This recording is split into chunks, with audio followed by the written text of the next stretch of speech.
আজ বাড়ির পুজো, একটা বছরের অপেক্ষার অবসান, ঘরের মেয়ে ঘরে ফিরছে। এই এক বছর ধরে অনেক কিছু প্ল্যান থাকে, সবটাই তো তোমরা ভিডিওর মাধ্যমে দেখতে পাবে যে পুজোতে আমরা কত মজা করেছি। কালকে রাতে মা ঠাকুরের সমস্ত বাসন মেজে রেখেছিল, আর আমিও রাত জেগে একটু হাত জুড়ে মেহেন্দি করে রেখেছিলাম। সকাল সকাল রাঁধুনিরও লোক চলে এসছে, বেশ অনেক রকম রান্না বান্না হবে। এদিকে ভাইও ঠাকুরের জন্য যে সমস্ত ফুল লাগবে সমস্ত ফুল নিয়েই হাজির। এদিকে হচ্ছে সমস্ত ফুলের কাজ, মা যে সিংহাসনে বসবে সেই জায়গাটা খুব সুন্দর করে সাজানো হয় প্রতি বছর।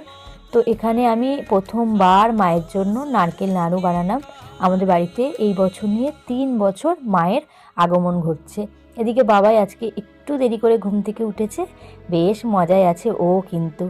আর বাজিগুলো মা রোদে দিয়েছিল, আমি এসে একটু দেখে নিলাম। আমার তো বাজি দেখলেই ভয় পাই, আমি বাজি একদমই ফাটাতে পারি না। আরও কী কী মজা করলাম নেক্সট পার্টে অবশ্যই শেয়ার করছি।